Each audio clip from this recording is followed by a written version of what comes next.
de nous cadrer notre Luma, qu'on voit aussi, ce que c'est que le cercle de minuit. Voilà, il veut pas? S'il veut. Voilà. C'est un escabeau, et oui, les plans absolument superbes d'ensemble que vous voyez de l'émission, c'est un escabeau à 3 marches, donc il y a aussi de l'acrobatie au cercle de minuit.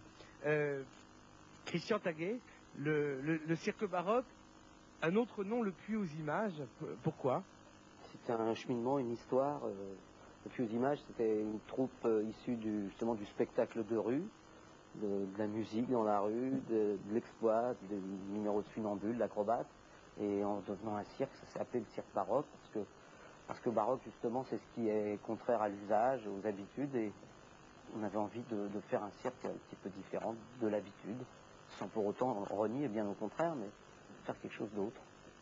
En même temps, on n'a pas du tout l'impression, enfin on n'a pas seulement l'impression d'une querelle entre les anciens et les modernes. C'est-à-dire, on a l'impression qu'il y a des lieux institutionnels qui avaient peut-être un petit peu besoin d'être bousculés, qui se sont fait bousculer par la périphérie, qui en ont tiré profit, parce que je crois que vos spectacles se sont peut-être vivifiés de cette sorte de concurrence, et qu'en même temps, ces marginaux-là ont pris énormément, et avec beaucoup on a l'impression, en tout cas de respect, énormément des techniques traditionnelles du cirque. Est-ce que c'est une façon erronée de voir les choses, Alexis? Non, pas du tout, c'est exactement ça. De toute façon, la vérité, les gens qui voient c'est la fin de l'année. Ah, ça, c'est pas du tout poétique, mon pote. Ça, c'est pas poétique.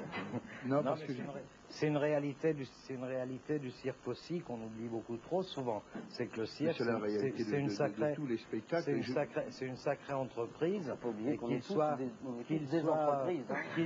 Qu'il soit traditionnel, qu'il soit pas traditionnel, c'est une énorme gestion de gérer 50 chevaux, 50 camions, etc. Et là, au moins, il y a quelque chose qui nous unit très solidement.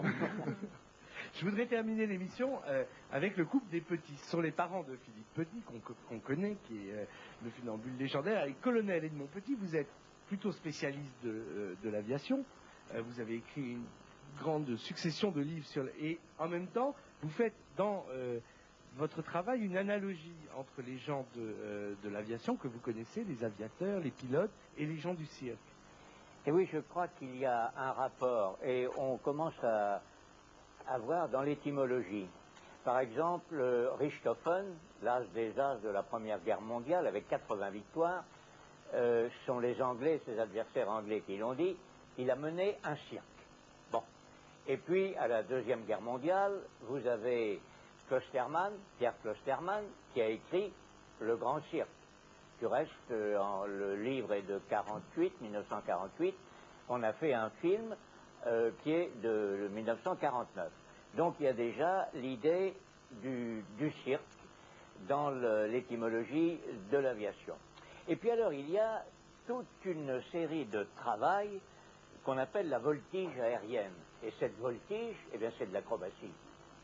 Je vois, moi j'ai formé mon fils, je l'ai mis d'abord à cheval, je pensais qu'il allait faire du concours hippique, et il a fait de la voltige. Chez Mermet. Après, il s'est acheté une moto, il est passé chez Archaos. Alors après, je l'ai amené au tremplin à la piscine. Et je lui ai dit, tu me fais un saut périlleux avant, pour commencer. Rien à faire. Maintenant, il le fait sur le ciment, tout va bien. Alors, c'est pour vous dire qu'il y a quand même un air de famille entre l'aviation et le cirque, et notamment la voltige.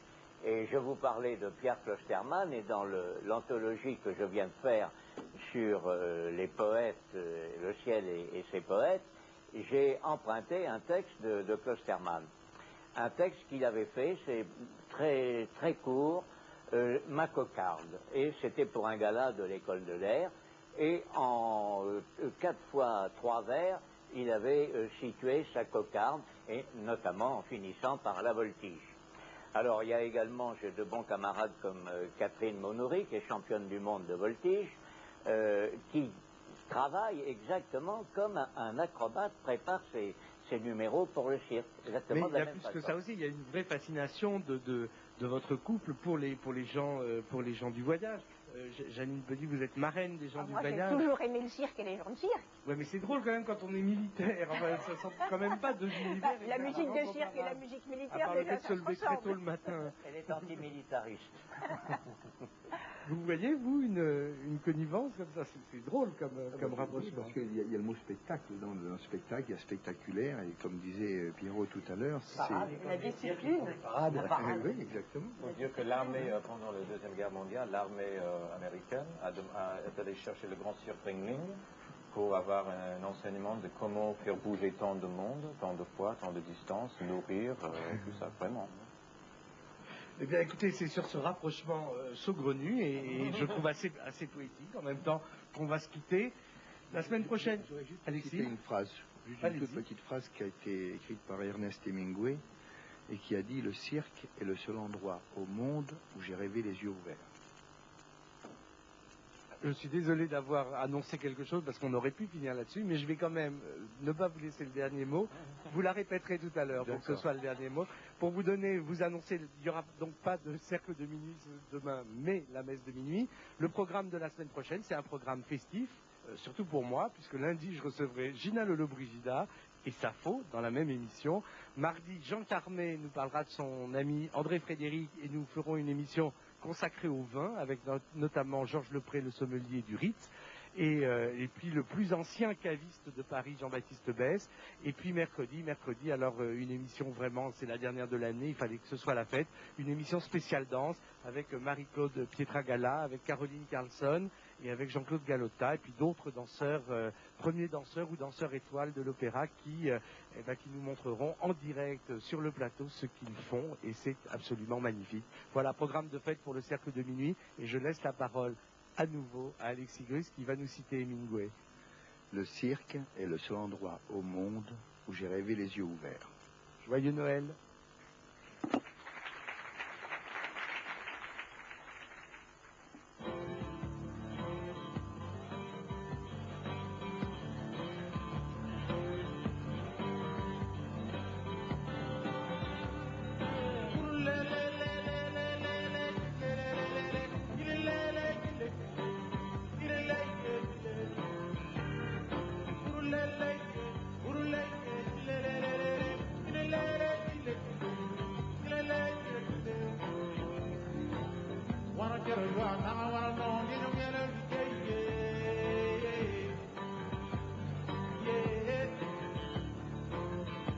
Get